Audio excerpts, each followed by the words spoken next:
गोवा में राहुल गांधी ने कांग्रेस उम्मीदवारों को पार्टी के प्रति वफादारी की शपथ दिलवाई। गोवा में कांग्रेस गोवा फॉरवर्ड पार्टी के साथ गठबंधन में चुनाव लड़ रही है और चुनाव से ठीक पहले राहुल गांधी की मौजूदगी में कांग्रेस के सभी उम्मीदवारों को पार्टी का साथ नहीं छोड़ने की कसम खिलवाई गई ताकि चुनाव जीतने के बाद कांग्रेस के उम्मीदवार किसी दूसरे दल में शामिल न हो सकें। कांग्रेस के इस शपथ कार्यक्रम में राहुल गांधी के अलावा पूर्व वित्त मंत्री पी चिदम्बरम भी मौजूद रहे। आमदारकीच्या कार्यकाळात आमदारकीचो राजीनामो दिवन दुसऱ्या पक्षान वचपाचो ना। इस मुद्दे पर गोवा में चुनाव प्रचार करने पहुंचे अरविंद केजरीवाल से सवाल पूछा गया तो उन्होंने कांग्रेस पर तंज कस दिया। अगर कांग्रेस के कुछ एमएलए बचेंगे तो विचार करेंगे। वो तो 24 घंटे में सारे बीजेपी में चले जाएंगे। गोवा में विधानसभा की 40 सीटें हैं, जिनमें कांग्रेस ने 37 सीटों पर उम्मीदवार उतारे हैं, जबकि उसकी सहयोगी गोवा फॉरवर्ड पार्टी 3 सीटों पर चुनाव लड़ रही है। सौभाग्य की बात यह कि इससे पहले भी कांग्रेस अपने सभी उम्मीदवारों को मंदिर, गिरिजाघर, गुरुद्वारे और दरगाह ले जाकर पार्टी नहीं छोड़ने की कसम खिलवा चुकी है, क्योंकि पिछले 5 साल में गोवा में दल बदल से कांग्रेस सबसे ज्यादा प्रभावित रही। 2017 विधानसभा चुनाव में कांग्रेस ने 40 में 17 सीटों पर जीत दर्ज की थी, लेकिन बाद में 12 विधायकों ने बीजेपी का दामन थाम लिया था। लोकसभा में भाषण के दौरान टोके जाने पर टीएमसी सांसद महुआ मोइत्रा भड़क गई। अपने भाषण में उन्होंने सुभाष चंद्र बोस और पेगासस जैसे मुद्दे उठाए और फुल फॉर्म में नजर आईं, लेकिन बीच में ही उन्हें स्पीकर की चेयर पर बैठी रमा देवी ने टोक दिया। भाषण के दौरान टीएमसी की फायरब्रांड नेता महुआ मोइत्रा गुस्से में नजर आईं। रमा देवी ने इसी बात की ओर इशारा किया और उनसे कह दिया कि थोड़ा प्यार से बोलिए। You fear an India which is comfortable with embracing. महुआ जी थोड़ा सा प्रेम से बोलिए, इतना गुस्सा नहीं करिए। अचानक इस तरह टोके जाने से महुआ सकपका गईं। अच्छा से बोलिए। हाँ, अच्छा से बोलिए। Which is comfortable. हालांकि बाद में उन्होंने अपने गुस्से की वजह बताई और अपने बोलने के अंदाज को सही ठहराने की कोशिश की, लेकिन स्पीकर की चेयर पर बैठी रमा देवी उन्हें समझाती रहीं। थोड़ा होना चाहिए, ज्यादा नहीं। डेफिनेटली आपके बात हम मानते हैं, थोड़ा ले आते हैं, पर बल का दर पीछे है। सहनशीलता सबसे पहले। इस घटना के बाद महुआ ने एक ट्वीट भी किया और संसद में जो हुआ उस पर खुलकर आपत्ति जताई। उन्होंने लिखा कि मैं गुस्से से बोलूं या प्यार से, मेरी टोन तय करना आपका काम नहीं है। सौभाग्य की बात यह कि अपने भाषण के दौरान महुआ मोइत्रा ने सरकार पर विपक्ष की आवाज दबाने का आरोप लगाया और यह बात बोलते हुए वो जबरदस्त आक्रोश में नजर आई, जिस पर स्पीकर ने उन्हें टोका, लेकिन महुआ को यह बात ठीक नहीं लगी। उन्होंने न सिर्फ इस बात को गलत ठहराया बल्कि यह आरोप भी लगाया कि उन्हें बोलने के लिए पूरा समय नहीं मिला। गणतंत्र दिवस की झांकी में कामयाबी पर सीआईएसएफ ने पूरी टीम को बधाई दी। गणतंत्र दिवस समारोह की झांकी में सीआईएसएफ के मार्चिंग दस्ते को पहला स्थान हासिल हुआ। इस कामयाबी पर सीआईएसएफ के महानिदेशक शीलवर्धन सिंह ने ट्वीट कर पूरी टीम को बधाई दी।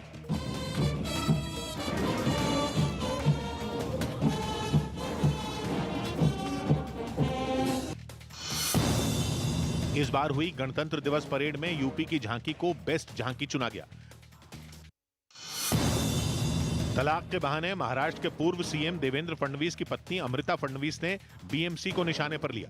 उन्होंने मुंबई की सड़कों में लगने वाले ट्रैफिक जैम को तलाक की एक वजह करार दिया। मुंबई ट्रॅफिक जॅम मुळे किती % डिवोर्स होतात? 3% डिवोर्स। उनके इस बयान पर मुंबई की मेयर किशोरी पेडनेकर ने हैरानी जताई। ट्रैफिक के वजह से डिवोर्स होता है, ये तो मैं पहली बार सुन रही हूँ। ब्रेकिंग न्यूज अमेरिका से। अमेरिका ने दावा किया कि इस्लामिक स्टेट के चीफ के खात्मे का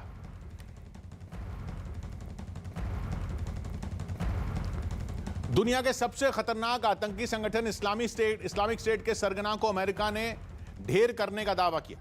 जानकारी है कि इस्लामिक स्टेट के चीफ अबू इब्राहिम को सीरिया के एक शहर में घुसकर अमेरिकी फौज के स्पेशल ऑपरेशन में ढेर कर दिया गया। आनंद तिवारी हमारे साथ जुड़ रहे हैं। आनंद, क्या पता चल रहा है? और जी किशोर, अमेरिकी छापेमारी के दौरान आतंकवादी संगठन आईएसआईएस के सबसे बड़े आतंकी लीडर अबू इब्राहिम अल हाशमी अल कुरैशी की मौत हो गई है।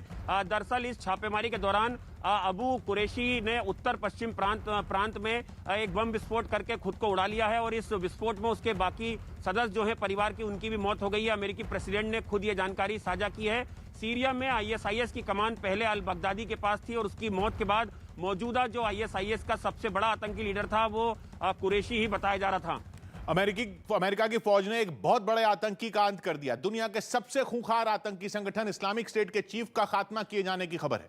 पूरी दुनिया के लिए यह खबर इतनी बड़ी है, इसका अंदाजा इस बात से लगाया जा सकता है कि इसका ऐलान करने खुद अमेरिका के राष्ट्रपति जो बाइडेन सामने आए। इस्लामिक स्टेट के चीफ का मारा जाना इस संगठन के लिए बहुत बड़ा झटका है। दावा यह है कि पिछले कई महीनों से इस आतंकी को ढेर करने के ऑपरेशन की तैयारी चल रही थी, जिसके लिए जिम्मेदारी अमेरिका के स्पेशल कमांडो की टीम को दी गई थी। नकली घरों को बनाकर हफ्तों से स्पेशल कमांडो इस आतंकी को ढेर करने की तैयारी कर रहे थे। जिस आतंकी को मारा गया उसका नाम है अबू इब्राहिम अल हाशिम अल कुरैशी। अबू इब्राहिम के खात्मे के बाद अमेरिकी राष्ट्रपति ने कहा कि इस ऑपरेशन से दुनिया के लिए बहुत बड़ी आतंकी चुनौती का अंत हो गया। अबू इब्राहिम 2019 से इस्लामिक स्टेट का मुखिया था और अबू बकर अल बगदादी की मौत के बाद उसे यह पद सौंपा गया था।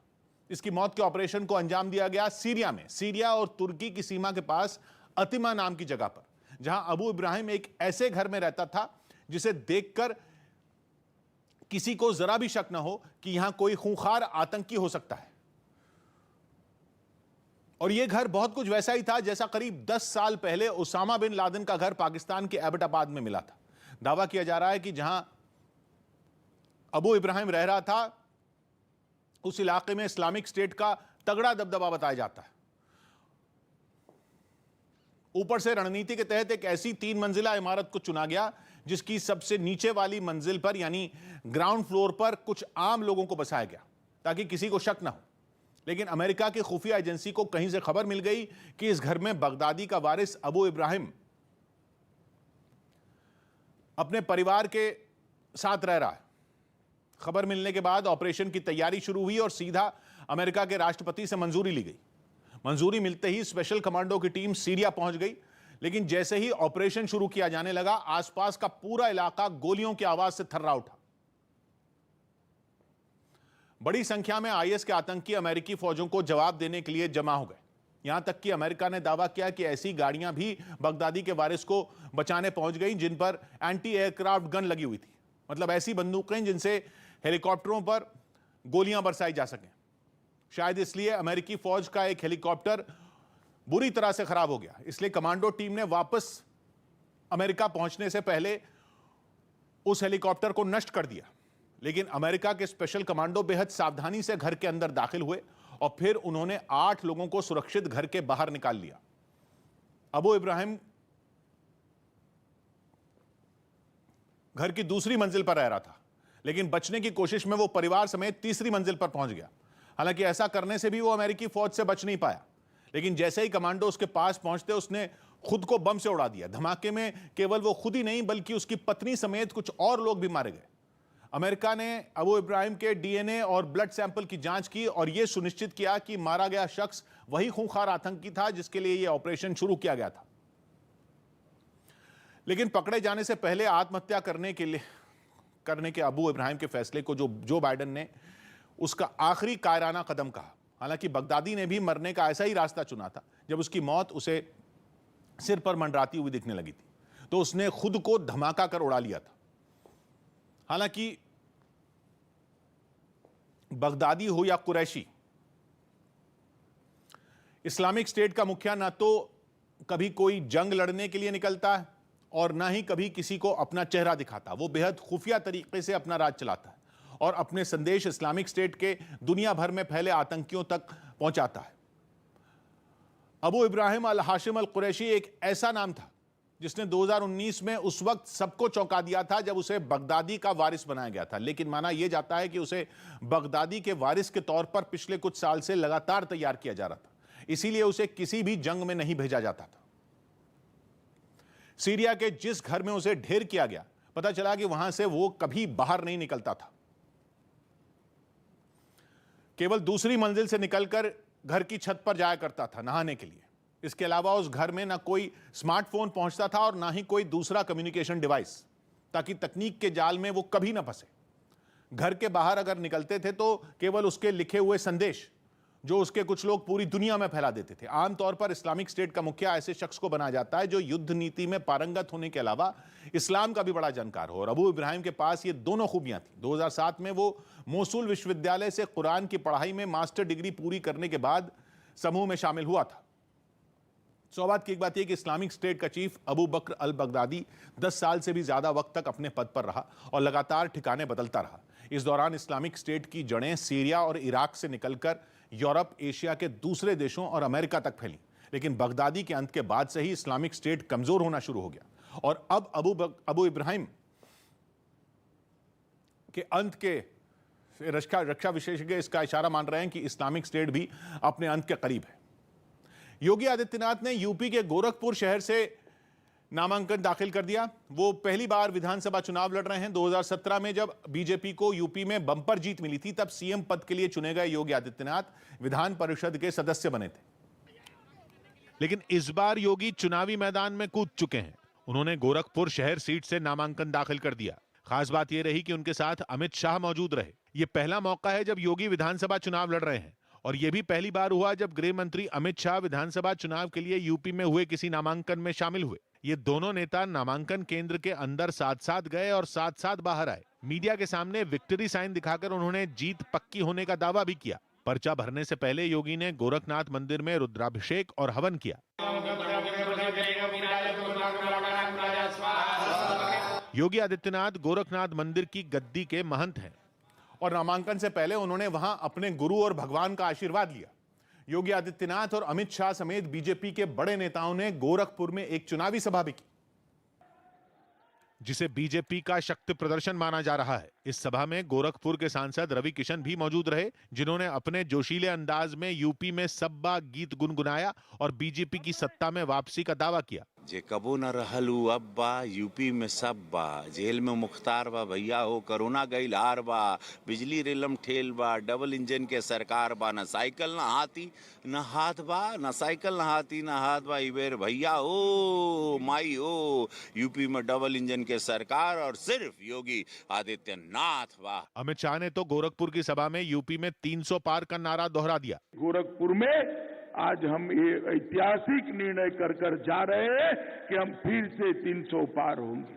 योगी आदित्यनाथ ने भी मंच से जता दिया कि उनका जीत का इरादा पक्का है। जब यशस्वी नेतृत्व होता है और निरंतर उनका मार्गदर्शन प्राप्त होता है तो कठिन से कठिन चुनौती को भेदना भी बहुत आसान हो जाता है। विधानसभा चुनाव के छठे चरण में यूपी के पूर्वांचल की कई सीटों पर चुनाव होगा।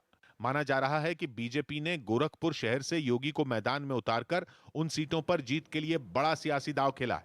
एक तरफ योगी ने नामांकन दाखिल किया तो वहीं दूसरी ओर गोरखपुर शहर से चुनाव लड़ रहे भीम आर्मी के चंद्रशेखर आजाद ने योगी पर निशाना साधा। उन्होंने आशंका जताई कि उनका नॉमिनेशन कैंसिल करवाया जा सकता है। अब बाबा जी के पास एकमात्र विकल्प है, चुनाव आयोग को मैनेज करके किसी तरह से सत्ता के दुरुपयोग से मेरा नॉमिनेशन कैंसिल कराने का वो प्रयास कर सकते हैं। सौबात की एक बात यह कि गोरखपुर शहर से पिछली बार बीजेपी ने डॉक्टर राधा मोहन दास अग्रवाल को उम्मीदवार बनाया था, जिन्होंने कांग्रेस के राणा राहुल सिंह को 60,000 से ज्यादा वोटों से हराया था। लेकिन इस बार योगी आदित्यनाथ वहां से चुनाव लड़ रहे हैं और अब तक न कांग्रेस और न ही समाजवादी पार्टी ने उनके खिलाफ अपने प्रत्याशी के नाम का ऐलान किया है।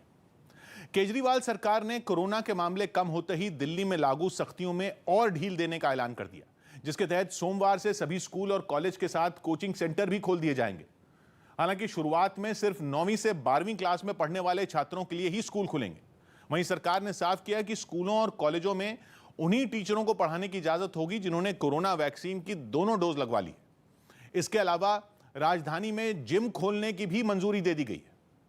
वहीं कार में अकेले सफर करने वालों को मास्क से छूट देने का भी फैसला लिया गया, जबकि नाइट कर्फ्यू हटाने के फैसले को टाल दिया गया। सौबात की एक बात यह कि दिल्ली हाईकोर्ट ने हाल ही में कार में अकेले सफर करने वालों के लिए मास्क पहनने के नियम को बेतुका बताया था, जिसके बाद सरकार ने यह नियम वापस ले लिया। यूपी के हमीरपुर की राठ सीट से समाजवादी पार्टी की प्रत्याशी के डांस का वीडियो वायरल हो गया। राठ विधानसभा सीट से पार्टी ने पहले पूर्व विधायक गयादीन अनुरागी को टिकट दिया था, लेकिन 24 घंटे के अंदर ही उनका टिकट कट गया और चंद्रवती वर्मा को उम्मीदवार बना दिया गया, जिनका एक वीडियो सोशल मीडिया पर वायरल हो गया, जिसमें वो 2 और लड़कियों के साथ फिल्मी गाने पर थिरकती नजर आईं।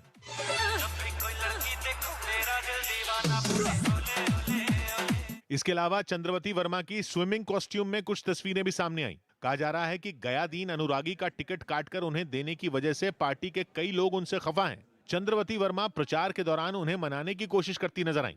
देखिए, ये राष्ट्रीय अध्यक्ष जी का डिसीजन था मुझे टिकट देना और बहुत से लोग हैं जो मुझसे नाराज है और मैं अभी इस पार्टी में नहीं हूँ। चंद्रवती वर्मा हैदराबाद के एक जिम में ट्रेनर रह चुकी हैं और चुनाव से पहले राठ विधानसभा क्षेत्र में सक्रिय हो गई थी। सौभाग्य की एक बात है कि चंद्रवती वर्मा इससे पहले तब सुर्खियों में आई थी जब उन्होंने लव मैरिज की थी। उन्होंने दूसरी जाति के लड़के से शादी की थी, जिसके बाद इलाके में उनकी शादी पर खूब चर्चा हुई थी।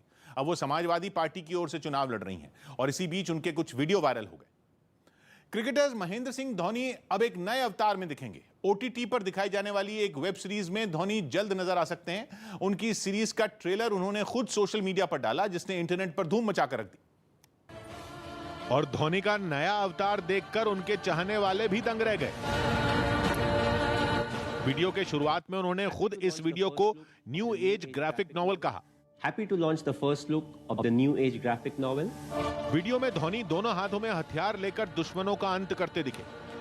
बताया जा रहा है कि ये सीरीज कुछ पौराणिक कथाओं और आज के विज्ञान को मिलाकर बनाई गई है, जिसका आधार एक उपन्यास है जो अब तक प्रकाशित नहीं हुआ है। हालांकि धोनी का लुक बहुत कुछ भगवान शिव से मिलता जुलता है, जिसमें उनकी बड़ी बड़ी जटाएं दिख रही। धोनी के किरदार का नाम सीरीज में अथर्व होने की चर्चा है और माना जा रहा है कि उनके ही किरदार के नाम पर सीरीज का नाम अथर्व रखा गया है। अथर्व का प्रोडक्शन भी उनकी पत्नी साक्षी धोनी की कंपनी ही कर रही है। इससे पहले 2016 में धोनी की बायोपिक बड़े पर्दे पर आई थी, लेकिन उस फिल्म में उनका किरदार सुशांत सिंह राजपूत ने निभाया था। सौभाग्य की बात है कि महेंद्र सिंह धोनी भारतीय क्रिकेट के सबसे सफल कप्तान होने के अलावा फुटबॉल प्रेमी भी हैं। इसके अलावा उन्हें निशानेबाजी और बाइक चलाना भी बहुत पसंद है, लेकिन उनके चाहने वालों के लिए उन्हें अभिनय करते हुए देखना एक बिल्कुल नया अनुभव है, इसलिए सोशल मीडिया पर उनका यह वीडियो सनसनी बना हुआ है।